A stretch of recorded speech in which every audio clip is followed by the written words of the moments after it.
Hey guys, this is Otaku J, and I thought I'd mix it up a little bit today and go ahead and do a little bit of anime, game, and other related news. So I'm going to start off with a little bit of PlayStation news. And there's a little bit of a mix up if the PS5 is going to be backwards compatible with the PS4. In reality, I was hoping that it'd be compatible all the way back to PS1. That way, with the collection I have of PlayStation games, I can play them all on one console. And if I needed to get footage for a Let's Play or just footage in general, I would have a simple way to do it. But let's look at what Mark Cerny had to say about this. This is what he said word for word.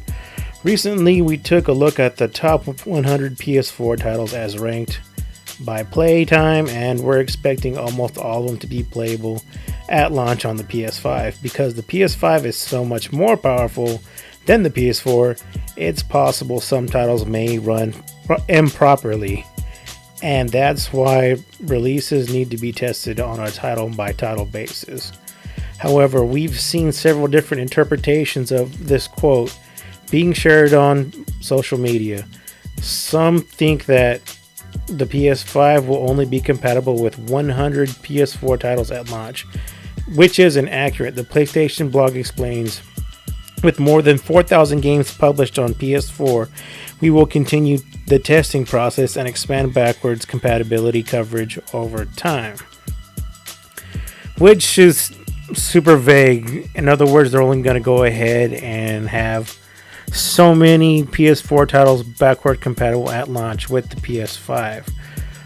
What's really going on, in my honest opinion, what I can take from that, in other words, they will make it compatible with the PS5 going back to PS4, but they're only going to do that with popular games. In other words, they want to make money. So anybody who had their hopes set on being able to play PS3 games, PS2 games, and all the way back to the original PS1 games, well, bottom line is giving convenience to the customer and or consumer, especially if you've been a fan of PlayStation for years. If you're playing old school games, that means you're not buying new ones, therefore they're not reaching profit margins. So, in other words, yes, we'll have backwards compatibility.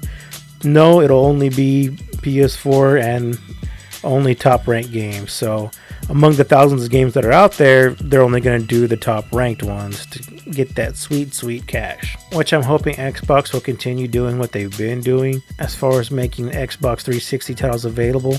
Heck, I've even been able to pick up an old title from back in the day called Hunter The Reckoning, which was a really cool couch co-op game I used to play with my friends, mainly my bros. But if it wasn't for Xbox making those titles available, I wouldn't be able to go back and enjoy the nostalgia of those awesome games. While I'm on the topic of the PS5 and the new Xbox Scorpio, or whatever it's going to be called, X, plain and simple, we know it's going to have better graphics, better AI, less load times. I just don't understand why PlayStation's making excuses for not having good backwards compatibility. If you know anything basic, like with ROMs and emulators, with PlayStation's development team, I'm sure they can make some sort of emulator for both the PS1, PS2, and PS3, including the PS4. That way you can play everything on the PS5. With them saying that it needs to be on a test-by-test basis, well, that's just them having excuses as to why they won't be having backwards compatibility right away, and especially over a wide coverage of games. And with Blizzard's Overwatch, it looks like they went ahead and dropped a new character called Echo. It appears to be another Omnic character that's going to have similar abilities to that of Mercy and Pharah. But what's crazy to note is that Echo's ultimate is going to be that of copying the enemy, like literally. You can copy an enemy team member and use their special abilities, so that's actually pretty cool. I like that. Speaking of Overwatch, I'm pretty stoked for Overwatch 2 finally having an Overwatch game that's actually going to have a storyline other than just a 6v6 battle royale. Oh, and it has been confirmed that in the new Final Fantasy VII Remake, not only are they bringing back old areas, but they're going to have new areas to explore as well, which I was mildly concerned about because I was hearing rumors that the game was going to be exclusively be taken inside Midgard and wasn't going to leave the city. What led me to believe this is that just like in Final Fantasy 15, it's pretty much a linear game. There really isn't much world exploration, which is one of the things that I've always loved about old school RPGs. As to why they've been taking this out recently, I have no idea, but to other than just make the game faster to make. Also, Digimon's going to get a reboot here pretty soon, which is pretty amazing, because I remember being a kid and watching this back on Fox, waking up early on Saturday mornings just to watch this. Heck, I remember watching Digimon when my brother was born. I believe I was in the waiting room or something. And speaking of one of my brothers, I've been playing Digimon Cyberslueth lately. And as I was playing, my brother just popped into my room just to see what I was doing. And he's like, "What are you doing?" I'm like, "Well, I'm playing Digimon." And he's like, "Well, do you know what this means?" And I'm like, And I'm like, "You're Digidestined now." And he's like, "Yeah, that's how the lore works."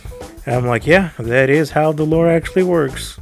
And of course, there's just no way of getting around the coronavirus. So if you plan on going to any conventions, whether it be anime or like this Atlanta Furry Convention, pretty much any event that's going to have a large gathering has been canceled. So this kind of sucks, especially if you've been planning this for months in advance. Most conventions have sent out emails explaining why they're canceling their events due to the coronavirus. It's just impacting cities as a whole, and they're offering full refunds, which is great, but they're going to have to do even more canceling, whether it be flights and or hotel motel reservations. While this is an inconvenience to many of us, it's better to play it safe and limit the spread of the coronavirus. The less spread it has on the population, the better it is for all of us, especially those with older family members and those with a weakened immune system. This really helps out a lot. So while it is upsetting, it is for the better. Now, one thing I can't believe, there's a rumor going around that Sony might be trying to get Konami to make them another Castlevania and or another Metal Gear game. Which is baffling, because so far the only thing Konami wants to do is make pachinko machines. They're more invested into getting that sweet gambling money from Japan. And even if they were to make a new Castlevania, what would it be about? Hopefully something good. If anything, it might be awesome to have some sort of spin-off from the Netflix adaptation anime series. As for a Metal Gear game, how could they even make one without Hideo Kojima himself directing it? With the development team they have now, all they're doing is plug and play with no story, so how are you going to make a game that doesn't even have some sort of substance?